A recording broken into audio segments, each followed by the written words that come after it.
What about diesel engines? How do they work? Well, most diesel engines obviously involve reciprocating pistons in cylinders, and so they also have a compression ratio just like spark ignition engines have. The same terminology applies with volume at bottom dead center and volume at top dead center, but unlike a gasoline engine, typically diesel fuel is sprayed into the combustion chamber, and the fuel is sprayed in at a point where the air is compressed high enough so that the air is hot and simply begins to burn the diesel as soon as the diesel is sprayed in. So the diesel spray is not just one shot that happens all at once. The diesel is actually sprayed in over a period of time. So there's significant motion of the piston during that time. It was pretty interesting. At one point we had some engineers come down from Cummins Diesel in Columbus, Indiana, and give us some information about diesel engines, because of course there's a lot more detail to engines than what I'm telling you here, and one of the things they talked about was how they had different essentially platforms of engines, but the particular turbochargers they chose and how many of them there were and how they were programmed and things changed the performance of the engine significantly, so they could tailor an engine to pretty much any application necessary. It was interesting because one of the lead engineers took us out to the parking lot. He had driven his Dodge Ram, which was Cummins diesel powered, and of course he knew it inside and out. He probably had worked on the design of the engine, but he had his laptop hooked up to the engine control unit, and he could turn on and off a particular feature. They had something they called pre-injection. It was really interesting because they would put just a little bit of fuel into the combustion chamber before the main charge, and what it would do is it changed the sound of the engine. It made it sound like a gasoline engine. It just quietened it down like you would not believe how much difference it made. So he could turn that feature on and you'd hear it be nice and quiet. It sounded a lot like a gasoline engine, and then he'd turn it off and it sounded like a diesel. It was really neat. So anyway, there's all kinds of interesting things that can be done controlling the fuel spray, but the fuel is usually sprayed into the combustion chamber for a much longer period of time than, you know, if you think about a spark igniting the air-fuel mixture in a gasoline engine or, you know, natural gas engine. Well, then the fuel burns a lot quicker. So the burning typically occurs during expansion in a diesel engine. So the fuel is turned on at some point, but it's eventually turned off. And what we're going to do is assume that the fuel is essentially turned on when the compression process is done and the piston is ready to start moving down. But then there's going to be some volume. As the piston moves down in the cylinder, there's going to be some volume more than the clearance volume, but not as much as the bottom dead center maximum volume, where the fuel flow will be cut off, and that volume is called the cutoff volume. And so R sub C is the so-called cutoff ratio. It's the ratio of the volume at cutoff to the minimum volume, or the volume at top dead center. So it's a lot like a compression ratio, except that it really quantifies just the point where the fuel is shut off. Unfortunately, it's given the symbol R sub C. So when you're learning this, it can be a little bit difficult to keep them straight, R and R sub C. R is a compression ratio. R sub C is also a volume ratio, but it only applies to diesel engines and only tells you basically at what point the fuel is turned off so that it's no longer injected. The ideal diesel cycle will be set up very much like the ideal Otto cycle, with our isentropic compression from state 1 to state 2. Remember, that's reversible and adiabatic. State 2 to state 3 is a little different. I'm going to skip it now and go to the expansion process, come back to that process in a second. But I want you to see that this is exactly like the Otto cycle except for 2 to 3. So from 3 to 4 is isentropic expansion, and then of course in a real diesel engine the exhaust valve and intake valve have to cycle, the piston has to cycle to clear the exhaust and get a fresh charge of air. But again, we model that in 4 to 1 as the piston simply sitting still at bottom dead center and rejecting heat, waste heat from the air to whatever. Of course in the real world that's sending it out the tailpipe. But going back to the process from state 2 to state 3, in the Otto cycle we just let the piston sit still at top dead center with the clearance volume remaining. And we transfer heat into the air as the piston sets still. Notice what we've done is we've gone from a vertical line from 2 to 3 on the PV diagram to a horizontal line on the PV diagram. This is a really big assumption. What we're doing here is we're assuming that heat is added as the piston moves down, just so that the pressure remains constant from state 2 to state 3, where state 3 is now not the, it's the end of combustion, but it's the cutoff volume where state 3 is located. So This is a pretty big assumption because in real diesel engines you may or may not keep the pressure constant, and it's not necessarily the best, but at least we're changing a little bit from the Otto cycle and considering what would happen if the piston could move down while fuel was being sprayed in. Maybe we can learn something a little bit different about diesel engines. In fact, there are some things that pop out that are pretty interesting. So notice that from state 2 to state 3 we've got a constant pressure process. So on the TS diagram from 2 to 3 we've just labeled it P equals constant instead of V equals constant. Now the heat rejection process is still a constant volume process, so that hasn't changed. So all we've done is taken the Otto cycle, you can imagine on a PV diagram, that 2 to 3, instead of being like this, we've made it horizontal, we just laid it over. So it's a pretty simple change, it's just one process change in the cycle. Now if we consider the math of the ideal diesel cycle, we've of course got the 4 processes that make up the cycle, and we're going to play a game a lot like we did before. In most cases, well in fact in all cases, the system is a closed system, so our energy balance has not changed. Now we can write an isentropic equation for both the compression process 1 to 2 and for the expansion process from 3 to 4. I guess I've got my slides in a different order, but anyway, we'll write an energy balance from 2 to 3 where we're putting heat into the system, but we have to be careful because remember, before this energy balance in the Otto cycle, since it was a constant volume process, involved no boundary work. But now the piston is moving down while heat is being added, and so the boundary work is a significant energy interaction and must be included in the energy balance equation. Of course, this is work coming out because the piston is moving down doing work. But basically, Qn minus whatever heat flows in minus whatever work flows out equals the change in internal energy of the air from state 2 to state 3. And of course, the internal energy does change. Now, we're going to play kind of a math game here. We're moving the boundary work to the other side. The reason for that is because if boundary work occurs at constant pressure for a closed system, then that boundary work is just P delta V. And remember, we've done this a few times where this constant pressure boundary work can be combined with the internal energy change and altogether become what looks like an enthalpy change. Now, let's be very clear here. The air does not have enthalpy. This is not flowing air. Therefore, the air above the piston has no enthalpy. This is just a trick that we can use when the boundary work is occurring at constant pressure to combine the boundary work with the internal energy change and come up with what looks like an enthalpy change. But enthalpy can be represented as Cp delta T, and so what we've done here is we've basically tucked the boundary work away where we don't have to worry about it quite so much, and we can just use Cp delta T. And you notice what we're really doing all the time is going back to temperature, and this is just a clever way of doing it.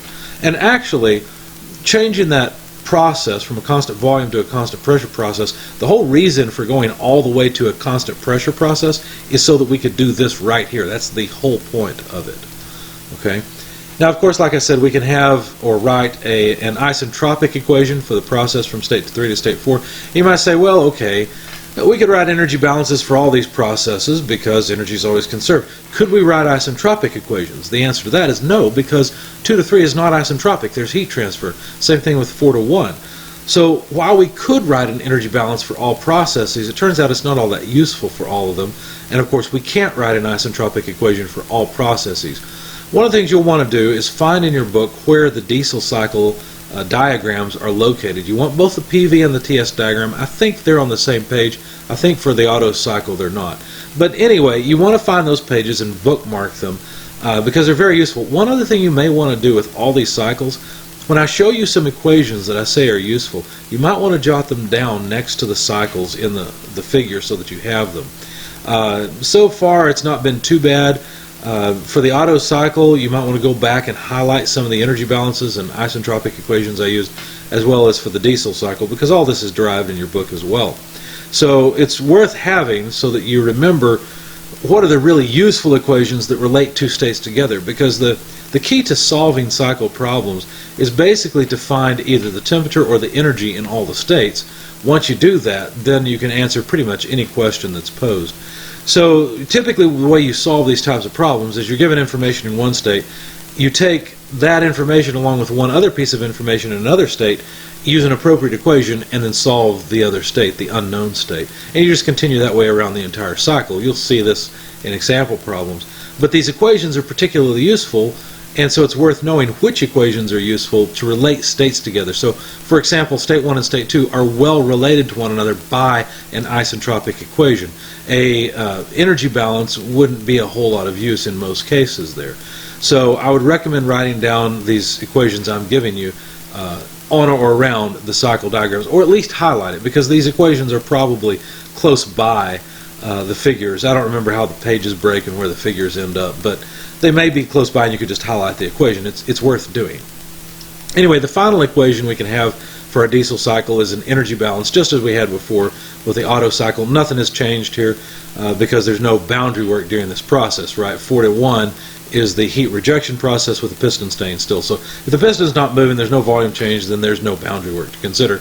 And our energy balance comes out exactly as it was before for the constant volume heat rejection process. So now what we're going to do, now we've got some equations that relate the four states to one another. Now we're going to write our thermal efficiency equation, as we did for the Otto cycle, as 1 minus Q out over Qn. Since we've written energy balances for the processes where heat transfer occurs, we can replace Q out and Qn with those equations. When you do that, here's what you come up with. Now, notice we end up with a ratio of heat capacity Cp over Cv. And so that is simply K, and we make the substitution. In the Otto cycle, it was Cv over Cv, and the two just cancel each other, but we're not quite that lucky this time.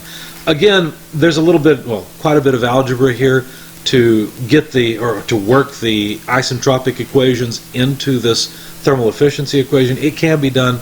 I'm going to skip that math for you again. It's all just algebra. You can try it on your own if you wish. But here's where we come up. And this looks a lot like what we had for the Otto cycle. As a matter of fact, this piece here is the only real change, right? Other than that, it's almost identical to what we had before. So what is this term? Well, notice that this term involves the cutoff ratio. The cutoff ratio is something we didn't have for the Otto cycle. That's when the fuel spray is shut off in the diesel engine. So, it's not obvious, it's not really easy to see this, but it turns out that this number here in the square brackets always comes out greater than 1, because limitations on the cutoff ratio and practical values of K, this number is always greater than 1. So if that's the case, what that really means, if you think about it, is that this term is effectively reducing the efficiency of the engine versus an Otto cycle. So the first piece, 1 minus 1 over R to the K minus 1, is the Otto cycle, right? That's the efficiency of the Otto cycle. But if we make that last term, that 1 over R to the K minus 1, bigger by multiplying it by a number that's bigger than 1, which we're always doing, then that means that the thermal efficiency of the diesel cycle is in theory less than the thermal efficiency of the Otto cycle. Now, you might look at this and say, well, we've really gone off in the weeds now, because basically what this means is that the diesel engines should not be as efficient as gasoline engines. And I know that's not the case. You should know, that probably from your everyday experience, that the average diesel engine versus the average spark ignition engine is more efficient. Why is that the case? Why is it the math says something that doesn't agree with our everyday experience? Well, it's because our everyday experience is not something we actually understand. There's a couple things going on here. Number one, diesel actually has more energy in it per gallon than gasoline has. So it's not a fair comparison to look at miles per gallon, right? If you look at the chemical energy, you find that you're putting more chemical energy into the diesel in the first place. So of course you're going to get more work out of it. Now, it turns out that extra energy that's in diesel is not enough to explain the difference. There's still a question of why is there a difference between the two. Well, here's the answer. If we plot the thermal efficiency of this cycle on a chart so that we can look at it versus typical compression ratios for diesel engines, you notice that diesel engines operate in compression ratio ranges that are much higher than the Otto cycle. In fact, they start out at a compression ratio of 12 and go up to about 23 on this particular figure. Whereas remember, the Otto cycle stopped at about 11, right? So the lowest compression on a diesel engine is typically higher than the highest compression on an Otto cycle or spark ignition engine. So while theoretically, yes, the thermal efficiency of a diesel cycle should be less than that of the Otto cycle, If the diesel cycle is operated at really high compression ratios, then it could be more efficient than the Otto cycle, and that's what's really going on with engines in the real world. Diesel simply operate at higher compression ratios. The reason they can do that has to do with the fact that actually they have to, right? You've got to get the air temperature up high enough so that it will be hot enough that it just starts burning the diesel on contact. We don't have a spark in the diesel engines. So a lot of times diesel engines use glow plugs, especially during winter time, so that you can increase the temperature in the combustion chamber, so when the air comes in it's heated up adequately. Because when the air is really cold and you compress it, it doesn't necessarily warm up as high as you'd like for it to. In other words, to burn the diesel. Your engine may not start at all. So this is the reason why diesel engines are typically more efficient than gasoline engines. And you can't do this very well with a gasoline engine, because if you take up the air temperature to the, with high compression ratios like this, the gasoline, as soon as you put it in the cylinder, starts burning. You may as well just make it a diesel engine that runs on gasoline, right? So that's why there's a difference in efficiency between the two, and that's why diesel engines actually get a higher efficiency. Now, theoretically, the cutoff ratio for the Otto cycle is 1, because if you think about the volume at cutoff over the volume at top dead center, well, the fuel's never really sprayed in. The fuel just simply burns with the piston at top dead cylinder. So the theoretical cutoff ratio on the Otto cycle is 1, right? You stop putting in fuel at top dead center. So top dead center over top dead center volume is just 1. So you see the curve here for a cutoff ratio of 1, which is the Otto cycle, or the spark ignition cycle.